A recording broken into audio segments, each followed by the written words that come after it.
بسم اللہ الرحمن الرحیم وَلَقَدْ يَسَّرْنَا الْقُرْآنَ لِلذِّكْرِ فَهَلْ مِن مُّدَّكِرٍ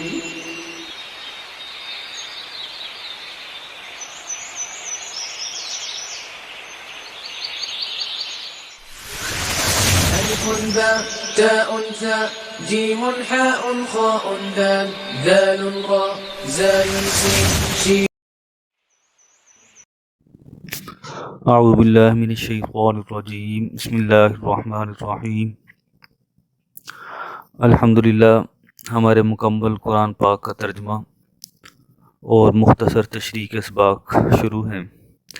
ان اسباق کے اندر ہم لفظ و لفظ ترجمہ، عربی گرامر کے لحاظ سے ترجمہ،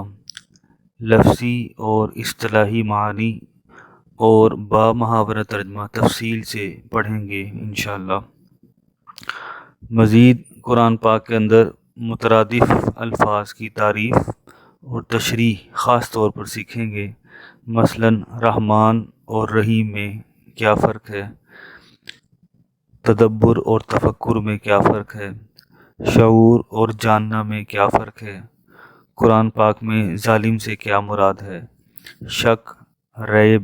اور ظن میں کیا فرق ہے، اور اسی طرح کے انشاءاللہ دوسرے الفاظ ہم فردن سیکھیں گے.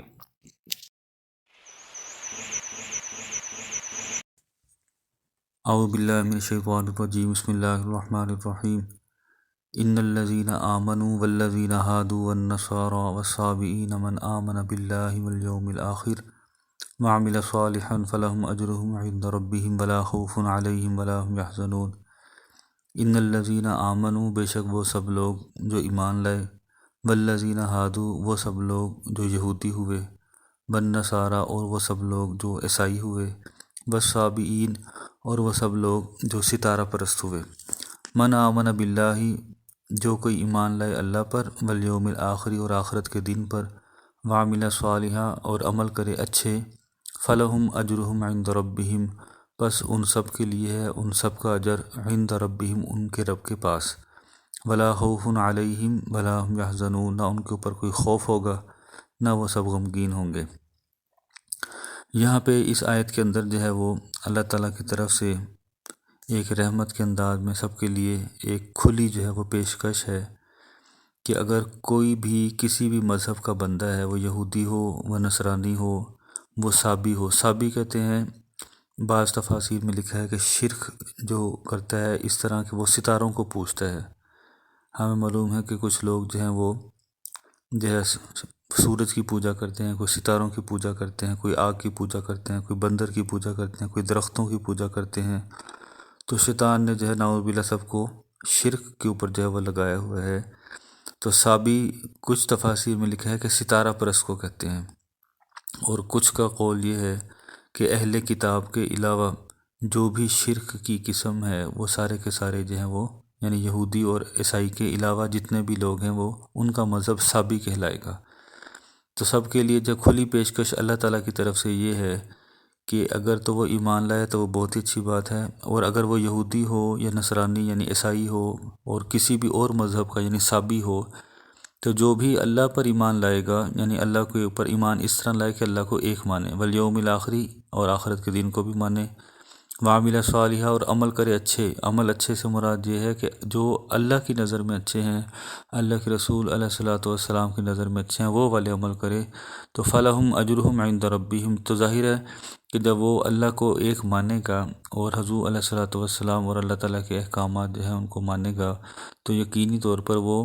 یہودی نہیں رہے گا، عیسائی نہیں رہے گا، اور کسی بھی غیر مذہب کا بندہ جو ہے وہ غیر مذہب کا نہیں رہے گا، سب کے سب مسلمان ہو جائیں گے. جب مسلمان ہو جائیں گے تو اللہ تعالیٰ کہتے ہیں فلہم اجرہم عند ربہم، ان سب کا اجر ان کے رب کے پاس ہے، ولا خوف علیہم ولا هم یحزنون، نہ ان کو کوئی خوف ہوگا نہ وہ غمگین ہوں گے. یہ ہم نے بات جو ہے وہ پہلے بھی ذکر کی کہ ہمیشہ جو آنے والا ہمارا مستقبل ہوتا ہے اس کے بارے میں ہمیں خوف ہوتا ہے، ایک انجانا خوف ہوتا ہے کہ پتہ نہیں کیا حالات ہوں گے، کیا معاملات ہوں گے. اور جو گزر گیا وقت، جو ماضی ہوتا ہے، اس کے اوپر ہمیں غم ہوتا ہے کہ ہم نے جو ہے وہ اگر محنت کر لی ہوتی تو آج یہ جو ہے نا ہمیں دن نہ دیکھنا پڑتا، یا وہ اچھے دن تھے اب برے دن آ گئے۔ تو قیامت کے بعد جب جنت کے اندر لوگ چلے جائیں گے تو اللہ تعالیٰ نہ ماضی کا ان کے اوپر کوئی غم ہوگا، نہ ان کے اوپر مستقبل کا کوئی خوف ہوگا، بلکہ ہر وقت وہ خوشی کی حالت میں رہیں گے۔ اور یہ جو خوف اور غم کی حالت، ماضی اور مستقبل کی جو حالت ہے، یہ دنیا کے ساتھ خاص ہے، آخرت میں ایسا نہیں ہوگا۔ وَإِذْ أَخَذْنَا مِيثَاقَكُمْ وَرَفَعْنَا فَوْقَكُمُ الطُّورَ، اور جب ہم نے لیا میثاقکم، تم سب سے پختہ عہد لیا، وَرَفَعْنَا فَوْقَكُمُ الطُّورَ، اور ہم نے بلند کیا تمہارے اوپر الطور پہاڑ کو، خُذُوا، تم سب پکڑو، ما آتیناکم، جو ہم نے دیا تم سب کو، بقوہ، قوت کے ساتھ پکڑو، یعنی جو تورات نازل کی گئی اس کے اندر جو احکامات نازل کی گئی ان کو قوت کے ساتھ پکڑو، وذکروا، اور تم سب یاد کرو، ما فیہ، جو اس کے اندر ہے، لعلکم تتقون، تاکہ تم سب متقی بن جاؤ۔ تو یہاں پر واقعتاً اللہ تعالیٰ نے، بنی اسرائیل نے جب بار بار اپنے عہد کو توڑا تو اللہ تعالیٰ نے کوہ طور پہاڑ کو ہوا کے اندر معلق کر دیا، اور پھر ان کو یہ کہا گیا کہ تم نے جو تورات نازل کی گئی ہے اس کی پوری طرح جو ہے وہ حکم کے اوپر بجاوری کرنی ہے، نہیں اگر مانتے تو کوہ طور کا پہاڑ جو ہے تمہارے اوپر دے مارا جائے گا عذاب کی صورت میں۔ تو وہ سب اس وقت کے وقت، ٹائم کے ٹائم جو ہے وہ مان گئے۔ ثم تولیتم، پھر تم پھر گئے، جب کوہ طور پہاڑ ان کے اوپر نہ پھینکا گیا، ان کا عذاب ٹل گیا، وقتی طور پہ انہوں نے مان لیا، اور بعد کے اندر پھر وہ پھر گئے، ان کی عادت بھی یہی تھی۔ ثم تولیتم من بعد ذلک، پھر تم پھر گئے اس کے بعد، فلولا فضل اللہ علیکم ورحمتہ لکنتم من الخاسرین، پس اگر نہ ہوتا اللہ کا فضل تم پر اور اس کی رحمت اگر تم پر نہ ہوتی، لکنتم من الخاسرین، البتہ تم خسارہ پانے والوں میں سے ہو جاتے۔ وَلَقَدْ عَلِمْتُمُ الَّذِينَ اعْتَدَوْا مِنْكُمْ فِي السَّبْتِ فَقُلْنَا لَهُمْ كُونُوا قِرَدَةً خَاسِئِينَ، اور البتہ تحقیق تم جانتے ہو ان لوگوں کو جنہوں نے حد سے زیادہ تعدی کی، حد سے آگے بڑھے، منکم، تم میں سے، ہفتے کے دن مارے۔ یوم سبت کہتے ہیں ہفتے کا دن۔ فی السبت فقلنا لہم، پس ہم نے ان سب کو کہا، کونو، تم سب ہو جاؤ، قردۃ خاسئین، ذلیل و خوار بندر ہو جاؤ۔ یہ ایک قوم تھی، بنی اسرائیل کی ہی ایک گروہ تھا، اور یہ سمندر کے کنارے یا کسی دریا کے کنارے جو ہے وہ رہتے تھے، اور ان کی جو گزر بسر تھی وہ یہ تھی کہ جو اس پانی کے اندر مچھلیاں ہوتی تھیں ان کو پکڑ کر وہ ماہی گیری کرتے تھے، مچھلیاں بیچتے تھے اور اپنا روزگار جو ہے وہ چلاتے تھے۔ تو اللہ تعالیٰ نے ان کو جو ہے وہ آزمائش کی خاطر ان کو حکم دیا کہ آپ نے ہفتے والے دن جو ہے وہ مچھلیوں کو نہیں پکڑنا، بلکہ ہفتے والے دن عبادت کا دن مقرر کر لیں، باقی جو اتوار، سوموار، منگل، بدھ، جمعرات، جمعہ جو ہے وہ مچھلیاں پکڑ سکتے ہیں، بیچ سکتے ہیں۔ تو ان لوگوں نے جو ہے وہ بات کو مانا، لیکن انہوں نے آبزرو یہ کیا، مشاہدہ یہ کیا کہ جب وہ ہفتے کے دن کے علاوہ جو ہے اتوار، سوموار وغیرہ جب دن وہ گھنٹہ گھنٹہ جو ہے وہ جال لگا کر یا وہ جو رسی کنڈی ڈال کر وہ بیٹھے رہتے ہیں، بڑی مشکل سے جو ہے وہ مچھلی آتی ہیں، لیکن ہفتے کے دن جس دن ان کو شکار کرنا منع ہے اور عبادت کا دن ہے، تو وہ اس وقت جو ہے وہ مچھلیوں کے جو ہے وہ غول کے غول جو ہے وہ سطح اس کی جو ہے پانی کے اوپر نظر آتے ہیں۔ تو ان کے دل میں جو ہے وہ لالچ آ گیا، انہوں نے ایک ہیلا کیا۔ ہیلا یہ کیا کہ جو وہ سمندر جو دریا تھا اس کے اندر سے ایک انہوں نے بڑا سا کھالا سا نکالا، بڑی ایک نہر سی نکالی، اور اس کو خشکی کی طرف لے جا کر نشیب میں ایک گڑھا کھودا، اور ان کے ذہن میں یہ تھا کہ جب پانی آئے گا، ہمیشہ پانی بلندی سے نشیب کی طرف، اونچائی سے نیچائی کی طرف آتا ہے، تو دریا سے پانی اس نہر کے سے ہوتا ہوا اس گہرے جو ہے وہ گڑھے کے اندر جب پانی جائے گا تو لا محالہ اس کے اندر مچھلیاں بھی جائیں گی، تو مچھلیاں جو ہیں وہ اوپر سے نیچے اس گڑھے کے اندر جب آ جائیں گی تو واپس نہ جا سکیں گی۔ تو اتوار والے دن، یعنی ہفتے کو مچھلی پکڑنا منع ہے، ہم اتوار کو پکڑ لیں گے۔ تو اس ہیلا کرنے پر، ہیلا انہوں نے ایسا بہانہ جو حرام کو حلال قرار دے دے، ایسا ہیلا جو ہے وہ اللہ کے نزدیک جو ہے وہ قابل گرفت ہے، قابل عذاب ہے، ایسا بہانہ کہ جو حلال کو حرام یا حرام کو حلال کر دے۔ انہوں نے ایک حرام کام کو حلال کرنا چاہا بہانے کے ساتھ، تو اللہ تعالیٰ نے اس کے اوپر گرفت کرتے ہوئے ان کو ڈائریکٹ جو ہے وہ عذاب دیا، اور عذاب کیا تھا؟ اللہ تعالیٰ نے کہا، کونو قردۃ خاسئین، تم سب ذلیل و خوار بندر ہو جاؤ۔ تو وہ سب کے سب لوگ جو ہے وہ بندر جو ہے وہ بنا دیے گئے، اور اس کے بعد جو ہے کچھ دنوں کے بعد ان کے اوپر پتھروں کی بارش ہوئی اور سب کے سب جو ہے ان کو جو ہے وہ مار دیا گیا۔ یہ جو لوگوں کا عام طور پر تاثر ہے کہ اس وقت جو بندر موجود ہیں یہ وہی بگڑی ہوئی ان کی مسخ شدہ جو ہے وہ قوم ہے، ایسی بات نہیں ہے۔ یہ والے جو مخلوق ہے بندر جانور، یہ ایک علیحدہ مخلوق ہے۔ وہ لوگ مر گئے تھے، بندر بنا دیا گیا، بعد میں ان کو مار دیا گیا۔ یوم صفر یعنی ہفتے والے دن میں بھی پھر 3 گروپ تھے، 3 گروہ بن گئے۔ ایک گروہ تو وہ تھا ایک خود بھی شکار نہیں کرتے تھے، دوسروں کو بھی منع کرتے تھے، تو یہ والے گروہ جو ہے ان کے اوپر عذاب نہیں آیا تھا۔ 2 گروہ اور تھے، ایک گروہ وہ تھا جو شکار تو نہیں کرتے تھے، دوسرے کو منع بھی نہیں کرتے تھے،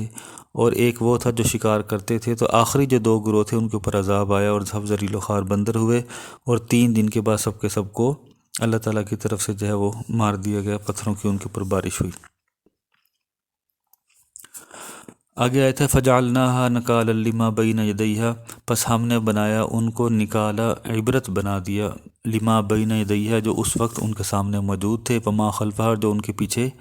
آنے والے تھے، یعنی ہم اور قیامت تک جتنے لوگ ہیں ان کے لیے اللہ تعالیٰ نے عبرت بنا دیا، وموعظۃ للمتقین اور نصیحت بنا دیا متقی لوگوں کے لیے۔ یہ بات پہلے بھی کافی دفعہ ہو چکی ہے کہ بنی اسرائیل کے واقعات جو ہیں زیادہ تر ہمیں کیوں بتلائے جا رہے ہیں کہ بحیثیت قوم انسان، ان کی فطرت ہماری فطرت ایک ہے، ان کا جو دشمن ہے شیطان، ہمارا بھی دشمن جو ہے وہ شیطان کی وہی چالیں ہیں، تو انہوں نے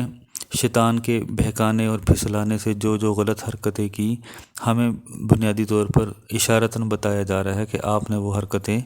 نہیں کرنی، اور وموعظۃ للمتقین اور متقین کے لیے نصیحت۔ سب سے اچھا بندہ وہ ہوتا ہے کہ جو غلطی تو کوئی دوسرا کرے، سبق یہ سیکھے، اسے ہم کہتے ہیں کہ یہ بہت دانش مند اور دانا جو ہے وہ بندہ ہے۔ تو متقین بھی یقیناً دانا اور دانش مند ہوتے ہیں کہ وہ جب پڑھتے ہیں قرآن مجید میں اللہ تعالیٰ کے احکامات اور واقعات، تو ان کو جب یہ پتہ چلتا ہے کہ مختلف اقوام کے اوپر کیوں عذاب آیا، تو ان کے لیے وہ نصیحت کی بات بن جاتی ہے، پھر وہ کام نہیں کرتے۔ وَإِذْ قَالَ مُوسَىٰ لِقَوْمِهِ إِنَّ اللَّهَ يَأْمُرُكُمْ أَن تَذْبَحُوا بَقَرَةً، اور جب کہا موسیٰ نے اپنی قوم سے، بے شک اللہ حکم دیتا ہے تم سب کو، ان تذبحوا بقرہ کہ تم سب گائے کو ذبح کرو۔ قالوا ان سب نے کہا،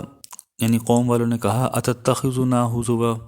کیا آپ ہمارے ساتھ مذاق کرتے ہیں؟ قال موسیٰ نے کہا، اعوذ باللہ، میں اللہ کی پناہ مانگتا ہوں، ان اکون من الجاہلین کہ میں جہلا میں سے ہو جاؤں، کہ نبی کی شان یہ نہیں ہے کہ وہ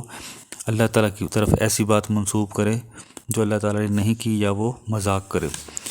قالوا ادع لنا، ان سب نے کہا، ادع لنا، تو دعا کر ہمارے لیے، ربک یبین لنا ما ہی، کہ وہ بیان کر دے کھول کر کہ ما ہی، کہ وہ گائے کیسی ہو۔ یہاں پر گرامر کے لحاظ سے ہمیں ایک بات سمجھ لینی چاہیے کہ یہاں پہ لفظ ہے ادعو لنا، ادعو تو دعا کر، لنا ہمارے لیے۔ اگر تو ادعو کے بعد جیسے آ گیا لنا کا لفظ، تو اس کا مطلب ہے دعا۔ اگر اس کے بعد ادعو کے بعد علا آ جاتا تو اس کا مطلب ہوتا ہے بد دعا۔ ادعو کے بعد لنا کا مطلب ہے دعا، اور ادعو کے بعد جو ہے اگر علا آ جاتا تو اس کا مطلب الٹ ہو جائے گا، یعنی کہ بد دعا۔ تو انہوں نے کہا تھا کہ آپ ہمارے لیے دعا کریں، موسیٰ علیہ السلام کو کہا قوم والوں نے کہ وہ اللہ تعالیٰ ہمیں بتا دیں کہ وہ گائے پھر کیسی ہو جس کو ہم نے ذبح کرنا ہے۔ قال موسیٰ علیہ السلام نے کہا، انہو بے شک وہ ایک، یعنی اللہ تعالیٰ یقول فرماتا ہے، انہا بقرۃ لا فارض ولا بکر، کہ بے شک وہ ایک گائے نہ ہی بہت کم عمر کی ہو اور نہ ہی بہت ذرا بڑھی ہو، عوان بین ذالک درمیانی عمر کی ہو، اس کے بیچ بیچ۔ ففعلوا ما تؤمرون، پس تم سب کرو جس کا تمہیں حکم دیا گیا۔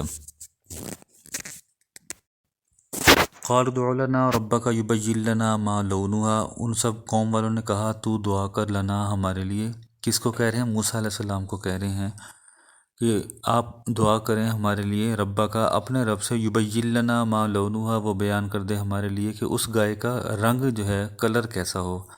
قال موسیٰ علیہ السلام نے کہا، انہو بے شک وہ ایک، یعنی اللہ تعالیٰ یقول فرماتا ہے، انہا بقرۃ صفراء بے شک وہ ایک گائے زرد رنگ کی ہو، فاقع لونھا تسر الناظرین خوب گہرا زرد رنگ ہو اس کا، تسر الناظرین خوش کر دے دیکھنے والوں کو۔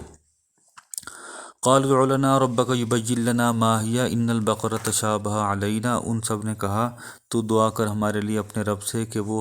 بیان کر دے ہمارے لیے کہ وہ گائے کیسی ہو، بے شک وہ گائے ہمارے لیے مشتبہ ہو گئی ہے، یعنی ہم شک میں پڑ گئے، ہمیں سمجھ نہیں آ رہی۔ وَإِنَّا إِن شَاءَ اللَّهُ لَمُهْتَدُونَ، اور بے شک اگر اللہ نے چاہا تو ہم ہدایت پائیں گے، یعنی ہمیں معلوم ہو جائے گا کہ وہ گائے کیسی ہو۔ قال انه يقول انها بقرۃ لا ذلول تثير الارض ولا تسقي الحرث،